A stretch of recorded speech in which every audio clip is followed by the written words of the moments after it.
If I have a sales staff, whether it's me, broker owner, I've got a handful of loan officers, I've identified some sort of lead supply, I've got my website, my landing page. Do I have scalable origination, yes or no? How many people think I got it? I got what I need. Put your hands up if you think that's a yes. How many people think that's a no? All right, somebody with the no camp up, why not? There's a lot more involvement it takes than just to do that. One thing. What? Give me one thing. You have to design your blog page. Good. Design. Who else? What else might you need? You got to track. You got to track and maintain records. What else? Anything else? Pricing engine? Good. I'm actually glad that most of the room said no. One of the biggest mistakes I've watched lenders do is get too far ahead of themselves and they lose a ton of money. And then they go, this internet thing's a waste of time, doesn't work. The further you get out in front of some of the things, tracking, pricing, contact me, the further you get out ahead of some of those pieces with your marketing spend, the more at risk you are of losing your investment. That's the one thing that so there's some things we need to talk about how we got to manage this going forward.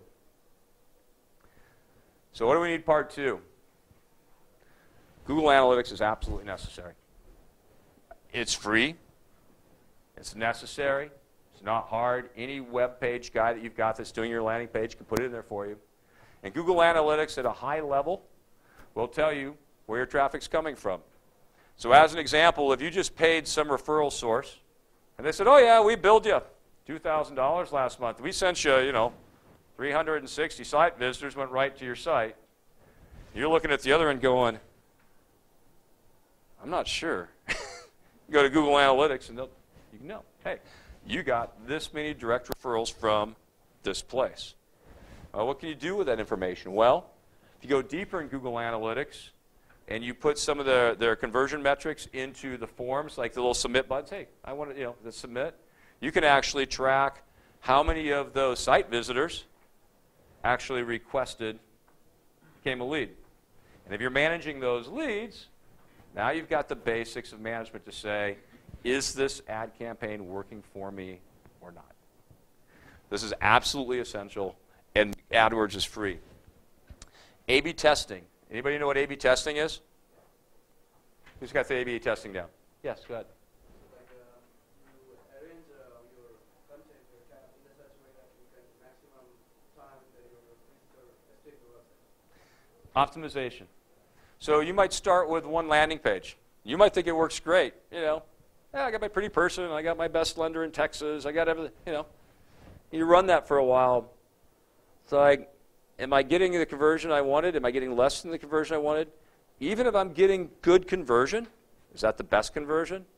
So maybe you take a subtle different variation. Maybe it's changing the image. Maybe it's changing the text slightly. You rearrange it. Now you run that one for a month. Is that better or worse? If it was worse, maybe you don't let it run a whole month. If it's immediate, oh, no, that wasn't the right one. But if you can do that, then you can make sure that you've got some optimum messaging that people are, it's not hard, but it's one of the things that you'll want to do. And here's why. So you get all your traffic and you get your conversion data, you're not getting any loans. Maybe your landing page sucks. No offense, maybe it's just not good. If you don't have anything to compare it to, you don't know. CRM and lead management, we talked about those. A lead is as valuable as the time you give it to close. A customer's engagement in a number of ways online is going to depend where they came from. A lot of times that's going to dictate really how intent they are on really getting a loan. But in every case, you did not get somebody who filled something out if they didn't have at least some curiosity about a mortgage service. They're not going to go in and do that unless they have some. So depending, and you don't know, right? What's this new customer that just filled out my form? Is this somebody that's going to call me today because I got a 15-day close and I'm already late because my other lender dropped the ball? Or is it somebody who isn't going to even start looking for a house for 30 days? You'll need a way of keeping that customer engaged for the short term or long term, knowing which messaging to send when, so that when they are a buyer, that you've got them and you've got their record managed accordingly. So we'll talk about how we deploy some of these things in a minute. Yes, sir. What you really need in Google Analytics, if you're drawing the leads from an outsourced site like Zillow or Homes.com or something like that, would that be part of what is being provided by the site owner? You probably don't need Google Analytics if all you're doing is pay per action. If all you're getting is leads and you're managing them, then you take that site traffic piece out.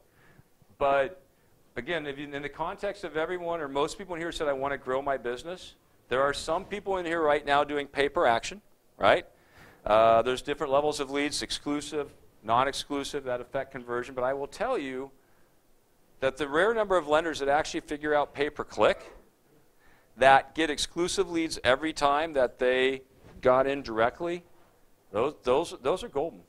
When you get a customer who you get directly to your site that says, I want to deal directly with your business, when you crack that process, and to crack that process, you'll need analytics if you're going to try it.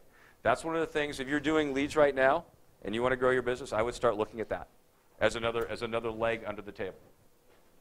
In the manual you've got, I said there's self-aggregation, there's hybrid aggregation. Ideally, what I'd like to do, if there's anybody in this class that can accomplish this, is take you from your current method of aggregating customers right now and have you grow that model by something you take away from here today. And in the end, if you do all this, you can lead by intelligent design. You know, if you put all this together, whether you use LoanTek or not, you know, you can make loans and you can grow your pipeline. Don't get too far out in front of yourselves with your ROI and your investments, right? Because leads are expensive. Your average lead shop, you know, even individuals, I think if they start getting into this, they're going to spend $500 to $1,000 just to get started. You know, branches, you know, some branches $2,000 to $3,000 a month, some 20, 30. Depends how big you scale it. Don't get too out in front of it until you got the tools to manage it. And if you manage it, you invest in it, you should get intelligent ROI out of it.